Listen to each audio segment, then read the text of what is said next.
Hello दोस्तों, कैसे हैं आप सभी। आई होप अच्छे होंगे और मन लगाकर पढ़ाई कर रहे होंगे। तो आप सभी का स्वागत है मेरे यूट्यूब चैनल प्रतिष्ठा हिंदी ज्ञानधारा में। तो जैसा कि आप सभी को पता होगा, जो लोग मेरी क्लास में रेगुलर जुड़े रहते हैं उन्हें जानकारी होगी कि इस समय हमारी जो सीरीज चल रही है वो मूल नाम मतलब कि कवियों के मूल नाम, उनके उपनाम और उनकी उपाधियों की चल रही है। तो इसकी 4 या 5 वीडियोस आ चुकी है। तो इसकी जो है आगे की वीडियोस, अब जो कवि लोग बच गए हैं उनके विषय में हम चर्चा करेंगे। तो आज उसी क्लास को आगे बढ़ाते हुए हम देखते हैं। और हाँ, उससे पहले क्लास की शुरुआत होने से पहले अगर आप चैनल पर फर्स्ट टाइम आए हैं तो चैनल को लाइक, सब्सक्राइब और शेयर ज़रूर कीजिएगा। साथ ही साथ बेल आइकन को प्रेस करना मत भूलिएगा। ठीक है, फिर क्लास की शुरुआत करते हैं। बने रहिएगा मेरे साथ शुरू से अंत तक। तो सबसे पहले जो मूल नाम हमारे सामने आता है वो है शिव प्रसाद सिंह। शिव प्रसाद सिंह इनका मूल नाम है, लेकिन ये साहित्य जगत में किस नाम से प्रसिद्ध हुए थे? तो साहित्य जगत में ये काशिकीय नाम से प्रसिद्ध हुए थे। किस नाम से प्रसिद्ध हुए थे? काशिकीय नाम से प्रसिद्ध हुए थे। इसके बाद जो आगे है वो है सेठ गोविंद दास।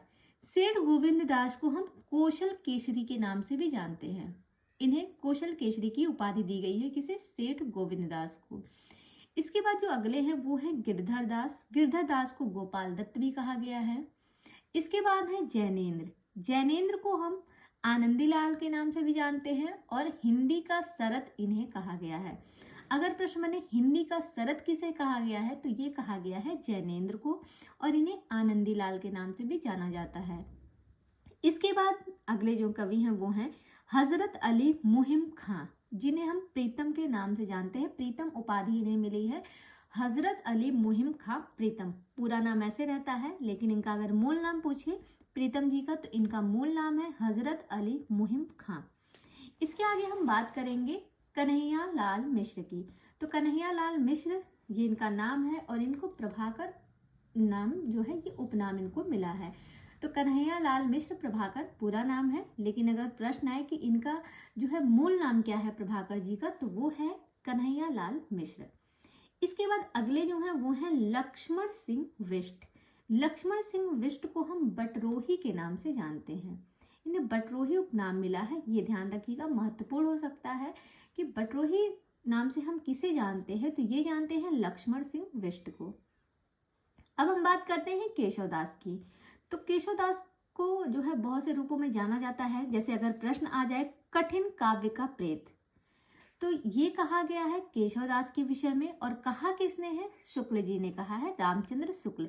तो ये ध्यान रखिएगा कि कठिन काव्य का प्रेत जो है शुक्ल जी ने कहा है किसको? केशवदास को। इन्हें कोर्ट का कवि कहा जाता है, जो कि विजयपाल सिंह के द्वारा कहा गया है, कोर्ट का कवि। इन्हें इंद्रिय बोध रहित कवि कहा जाता है। इंद्रिय बोध रहित कवि के नाम से कौन जानता जाता है? तो वो जाने जाते हैं केशवदास जी।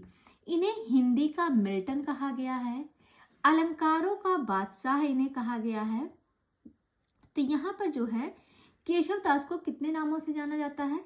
इनके ये जो है किस किस नामों से प्रसिद्ध हुए हैं? तो जैसे कठिन काव्य के प्रेत के रूप में हम केशवदास को जानते हैं। कोर्ट का कवि इन्हें किसने कहा है? तो विजयपाल सिंह के द्वारा ये कहे गए हैं कि ये कोर्ट के कवि। इंद्रिय बोध रहित, देखिए सहित नहीं, इंद्रिय बोध रहित कवि की बात हो रही है, तो हम केशवदास को जानते हैं। हिंदी का मिल्टन इन्हें कहा गया है। और लास्ट में अलंकारों का बादशाह, इन्हें जो है अलंकारों का बादशाह कहा गया है केशवदास को। आगे देखेंगे, इसके बाद हम बात करेंगे सूर्यकांत त्रिपाठी। तो सूर्यकांत त्रिपाठी जो है ये इनका मूल नाम है, और इनको जो है निराला उपनाम था, जो कि इन्होंने स्वयं रखा था, निराला। अगर प्रश्न आए निराला जो इनको नाम मिला था वो दिया किसने था, तो इन्होंने अपना नाम जो है निराला स्वयं रखा था, सूर्यकांत त्रिपाठी। तो पूरा नाम सूर्यकांत त्रिपाठी निराला है। इन्हें महाप्राण निराला किसने कहा था? तो गंगा प्रसाद पांडे ने इन्हें महाप्राण निराला की उपाधि दी थी। किसने दी थी? गंगा प्रसाद पांडे ने। इन्हें मुक्तक छंद का प्रवर्तक कहा जाता है। वसंत का अग्रदूत भी कहा जाता है इन्हीं को। अतीन्द्रिय बोध का कवि के रूप में कौन जाने जाते हैं? तो निराला जी जाने जाते हैं। आधुनिक काल के गोरखनाथ के रूप में कौन जाना जाता है? तो निराला जी जाने जाते हैं। इन्हें सूर्य कुमार या सूर्यकांत, जो कि इनका बचपन का नाम है, सूर्यकांत त्रिपाठी निराला जी का जो नाम है ये इनका बचपन का नाम है। इन्हें सूर्य कुमार इनका जो है बचपन का नाम है, पूछ सकता है, जैसा कि उसी नाम से ये फेमस भी है, सूर्यकांत त्रिपाठी निराला। तो यहाँ पे जो सूर्यकांत है पूछ सकता है, तो ये इनका बचपन का नाम है। आगे है ओज, औदात्य और विद्रोह के कवि के रूप में भी इन्हें जाना जाता है, जो कि रामविलास शर्मा ने इन्हें कहा है। रामविलास शर्मा ने जो है निराला को क्या कहा है? ओज, औदात्य और विद्रोह के कवि के रूप में कहा है। आगे है अकुंठ एवं वयस्क श्रृंगार, दृष्टि तथा तृप्ति के कवि के रूप में भी निराला को जाना जाता है। और लास्ट में है हिंदी के जातीय छंद कवित्व। हिंदी के जातीय छंद कवित्व के रूप में किसे जाना जाता है? तो सूर्यकांत त्रिपाठी निराला को जाना जाता है। इसके बाद हम बात करें तो अगले जो लेखक हैं वो हैं कृष्ण बलदेव। कृष्ण बलदेव को हम वैद्य नाम से जानते हैं। अगले जो है वो है चंद्रभूषण त्रिवेदी। तो चंद्रभूषण त्रिवेदी को हम रमई काका के नाम से भी जानते हैं। तो प्रश्न आ सकता है रमई काका जो है ये किसका नाम है? तो ये है चंद्रभूषण त्रिवेदी जी का। अगले हैं अमरकांत। तो अमरकांत जो है इनका जो नाम है वो है श्रीराम वर्मा। आगे है लोचन प्रसाद पांडे। तो लोचन प्रसाद पांडे को हम काव्य विनोद के नाम से जानते हैं। अगले हैं गोरेलाल पुरोहित। तो गोरेलाल पुरोहित को हम लाल कवि के रूप में जानते हैं। पूछता है कि लाल कवि का जो मूल नाम है वो क्या है? तो इनका मूल नाम है गोरेलाल पुरोहित। आगे है शिव प्रसाद मिश्र। तो शिव प्रसाद मिश्र को हम रुद्र नाम से जानते हैं। इसके बाद है यार मोहम्मद। तो यार मोहम्मद को हम यारी साहब कहते हैं, लेकिन इनका जो मूल नाम है वो क्या है? वो है यार मोहम्मद। यारी साहब लोग प्यार से इन्हें बुलाते हैं, मतलब साहित्य जगत में ये फेमस हुए थे यारी साहब के नाम से, लेकिन इनका जो मूल नाम है वो है यार मोहम्मद। आगे है कुलदीप सिंह। कुलदीप सिंह जो है ये इनका मूल नाम है, लेकिन साहित्य जगत में जो कुलदीप सिंह प्रसिद्ध हुए थे वो शमशेर बहादुर सिंह के नाम से प्रसिद्ध हुए थे। तो प्रश्न ये बहुत ही महत्वपूर्ण लग रहा है मुझे, ये आ भी सकता है कि शमशेर बहादुर सिंह का जो है मूल नाम क्या था? तो वो था कुलदीप सिंह। आगे है लक्ष्मी निवास सिंह। तो लक्ष्मी निवास सिंह जो है ये मूल नाम है, ये साहित्य जगत में मदन वात्स्यायन नाम से प्रसिद्ध हुए थे। मदन वात्स्यायन नाम से जो है साहित्य जगत में प्रसिद्ध हुए थे लक्ष्मी निवास सिंह। फिर आगे है भगत। भगत जो है ये जो है इनका मूल नाम है, और ये राम सहाय के नाम से जो है साहित्य जगत में प्रसिद्ध हुए हैं।